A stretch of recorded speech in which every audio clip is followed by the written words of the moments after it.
bom, é bom nós falarmos sempre do amor de Deus. É sempre muito gratificante saber que o Senhor, ele tem um plano perfeito de salvação e ele jamais falharia, ele jamais erraria. Ellen G. White, ela errou, Guilherme Miller errou, marcaram a data errada, marcaram algumas vezes a data errada, e aí foi o boom. Aconteceu aí a história do Adventismo, né? Eles falam que é poético, tão bonitinho, o desapontamento foi lindo. Eu já fiz vídeos aqui, meu irmão, no meu canal. Tem o vídeo aí de vários nossos irmãos excelentes, que o Senhor tem usado a vida deles, né? Sim, aliás, irmãos, aqui o pessoal do canal Remanescente, se inscrevam no canal da irmã Lilian. Lilian chamada por Deus, tá? O que você vai encontrar lá? Testemunho e palavra. É isso. Não precisa de mais nada. Amém? Venha falar de Jesus comigo e estou aqui à disposição dos irmãos para a gente conversar. E se preciso, eu dou meu WhatsApp também. Vamos falar da graça salvadora de Jesus, que demorou a entrar na minha cabecinha, mas glória a Deus, eu fui liberta. Tem 12 anos também. Isso eu não contei, né, Wagner, ainda? Né? Não. Eu fiquei 37 anos adventista, mas já tem 12 que eu estou liberta. Glória a Deus! Amém. Então, meu irmão, o que nós estávamos dizendo aqui? A graça de Jesus, ela só entra na cabeça da gente quando a gente realmente aceita Jesus como nosso único e suficiente Salvador. A lição da escola sabatina te dirige a você fazer um estudo irracional. Você só estuda o que eles direcionam, só os textos que eles separam. Você corre e estuda aquilo ali a semana inteira, porque você tem que responder 7 na escola sabatina todo sábado de manhã, senão você paga mico. É feio quando você não responde 7. Até 12 anos atrás, nas igrejas, tinha um quadro comparativo lá na frente de todo mundo que estudou 7, todo mundo que deu dinheiro para os carentes na rua, todo mundo que deu uma peça de roupa usada para alguém. Esses atos aí, essas obras, era relatado e exposto lá no quadro, lá na frente. Meu irmão, tudo isso são rituais, são doutrinas criadas por homens. E tudo isso te desvia do verdadeiro foco central da salvação, que está na simplicidade do nome de Jesus. O nome de Jesus é o nome sobre todos os nomes. O que a Igreja Adventista faz, o Testemunho de Jeová, os mormons e outras seitas fazem é te desviar desta verdade. Tão simples. Jesus é o caminho, verdade, vida e salvação. Você não consegue enxergar isso enquanto você está dentro de uma seita. Porque você é direcionado a estudar aqueles livros, O Grande Conflito, Impacto da Esperança, Vida e Esperança, não sei o que da Esperança, Dia da Esperança, tudo isso que chega aí na sua casa, às vezes até de graça, tá? Eles colocam embaixo do seu portão aí. Tudo te leva e te direciona a você crer numa mensagem mentirosa que Ellen White criou sobre o juízo investigativo, sobre o sábado e tudo mais. A palavra de Deus, ela é pura, ela é eficaz e ela é capaz de nos abrir os olhos e tirar as escamas dos olhos. Eu já falei em alguns vídeos meus que quem sou eu para me comparar com o apóstolo Paulo, né, queridos? Eu sou uma grande fã do apóstolo Paulo, quero encontrá-lo aí no céu, quero vê-lo no céu. Mas, meu irmão, você sabia que a gente era ignorante como Saulo? Porque Saulo era guardador da lei de Moisés. Ali, assim, fanático. E pela lei de Moisés, pela lei dos mosaica, ele até matava. Ele tinha documentação para matar e perseguir os crentes que não estavam guardando à risca a lei. Toda essa ignorância de Saulo cabia a mim. Eu também era assim. Eu achava que guardar a lei me traria salvação. Até que eu fui ler a Bíblia de verdade, com entendimento, e do Espírito Santo de Deus para abrir os meus olhos, e as escamas dos meus olhos também caíram. Eu caí do cavalo também. É só quando a gente tem um verdadeiro encontro com Deus, quando a gente se quebra, se quebranta, deixa Deus falar conosco verdadeiramente, fala, Senhor, eu não sei nada, me ensina aqui porque eu não tenho nada, eu nada sou, me ensina. Aquela frase que eu tinha falado com o pastor lá atrás, eu vou morrer adventista do sétimo dia, eu desfiz com a minha boca e falei, Senhor, me ensina. me quebranta. E eu fui ler, irmão, a palavra de Deus, que é tão simples, tão pura, tão eficaz, mas não entrava na minha cabeça. Em Gálatas, no capítulo 1 mesmo, Paulo já fala assim: eu, Paulo, apóstolo nomeado não por um grupo de pessoas, nem por alguma autoridade humana, mas pelo próprio Jesus Cristo e por Deus, o Pai que ressuscitou Jesus dos mortos. Olha que apresentação, hein? Olha, Sim. Saber que você foi chamado pelo próprio Deus, pelo próprio Jesus, é muito poder, é muita alegria. Glória Verdade. a Deus. E ele é muito feliz com Deus, né? Paulo passava provação, passava luta, era açoitado, era espancado, ele não estava nem aí, já não vivo mais eu, mas Cristo vive em mim. Ele tinha uma alegria na salvação de Jesus que todo crente, todo cristão precisa ter, não tá? A gente precisa encontrar essa alegria de Jesus. E dentro de uma seita, essa alegria não existe. Capítulo 1 aqui, versículo 2. Escreva essa carta com todos os irmãos que estão comigo, as igrejas da Galácia. Aí, o povo da Galácia, né, que eu ouvi falar lá no e-mail. Que Deus o Pai, nosso Senhor Jesus Cristo, lhes dê graça e paz. Esse é o capítulo 1. Paulo já se apresenta como chamado direto de Deus. Isso já é incrível, isso já é impactante, maravilhoso, né? Por isso até que eu gosto também de abrir os meus vídeos sempre com graça e paz. Porque, por que não, se Paulo foi um exemplo tão bacana, né? E ele saudava todos com a graça de Jesus. Eu acho muito linda essa saudação dele. Continuando aqui no capítulo 2, irmão, eu separei alguns, porque senão vai ficar enfadonha a leitura, né?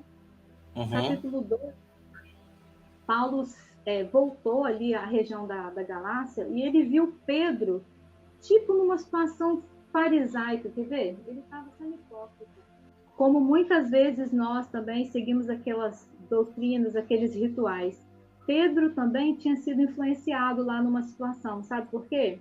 Quando ele chegava os irmãos ali da igreja, né, lá na Judéia, ali, e que esses irmãos às vezes tinham uma certa influência, uma oferta boa, sabe, abençoava muito o ministério deles, ou agradava eles de alguma forma, Pedro foi se adequando para agradar todo mundo. Só que Paulo chegou essa cidade. E aconteceu uma situação que eles se encararam, né? A Bíblia fala que eles se encararam cara a cara. E Paulo fala assim: como assim, Pedro? Como que você volta a várias, né,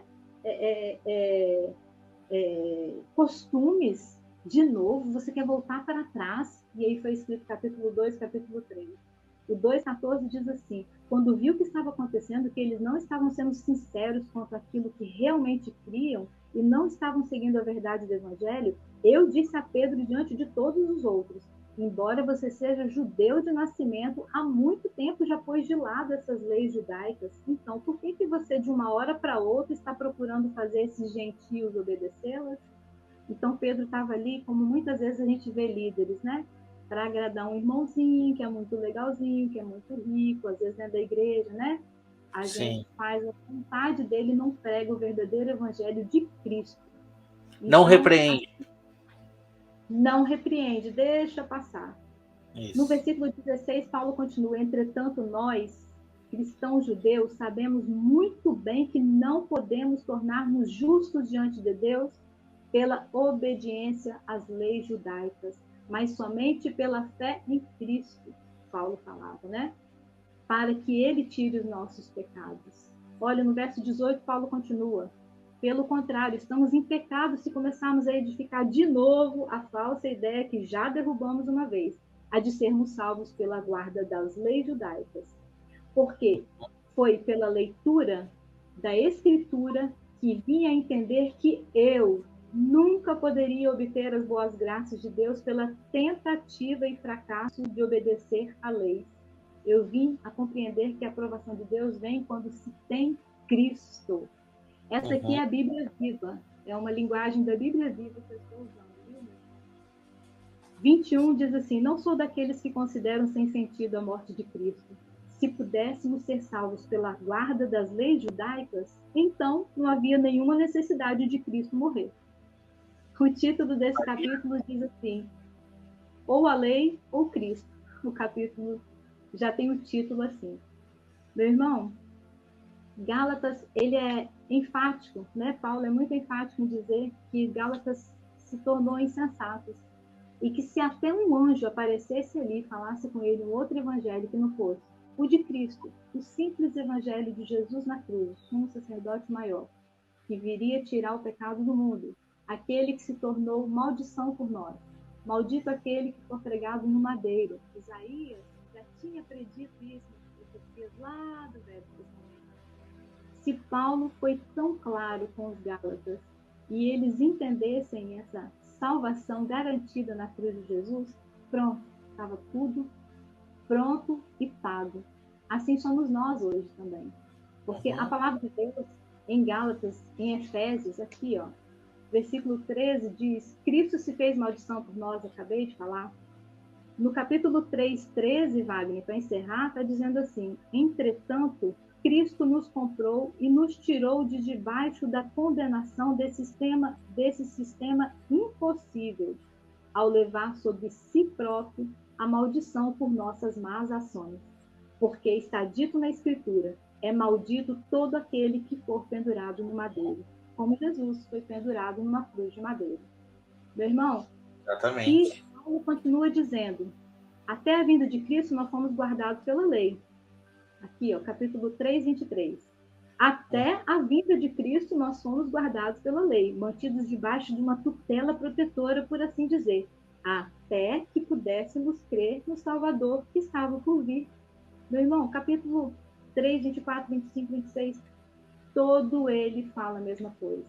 E aqui eu separei Hebreus também. Wagner, sim, quando eu li esse capítulo... Continuando em Gálatas ali, Gálatas, para você que está em casa, leia todo o livro que você não vai se arrepender. Mas no capítulo 4, ele começa a fazer a analogia entre a escrava e a livre. Depois ele fala ali, né, Sara e Agar como alegoria das duas alianças.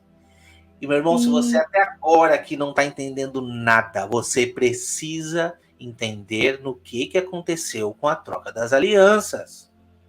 Porque essa é a virada de chave para você entender sobre qual aliança que você está neste momento. A qual povo você é pertencente, entendeu? Sobre qual aliança, qual é a tutela que você está neste momento. Bom, então ele está tratando ali de Sara e Agar, a escrava e a livre, e ele coloca assim, na minha Bíblia, que é a Ferreira de Almeida, né? Sim. O subtítulo está ali, ó: o valor transitório dos ritos judaicos. Lógico, ninguém vai ser ingênuo de dizer aqui que eles não estavam vivendo num momento transitório. Eles estavam. Era necessário todas essas explicações. Mas nós não estamos vivendo num momento transitório mais. Nós já estamos na nova aliança. E ele diz ali: outrora, porém, não conhecendo a Deus, servir a deuses que por natureza não são. Mas agora que conheceis Deus, ou antes sendo conhecidos por Deus, mas estáis voltando outra vez aos rudimentos fracos e pobres, as quais, de novo, ainda querem te escravizar. Guardais dias, meses, tempos e anos, receio de vós que eu tenho trabalhado em vão, diz Paulo. Por que ele diz guardais dias, meses, tempos e anos? Ele está falando dia semanal, ele está falando tempos como os tempos determinados, né, luas e tal, que era a vigor para o povo de Israel. Está falando também de meses e anos como referência também das festas. E aí a gente vai para outros versos, eles falam a mesma coisa, não muda.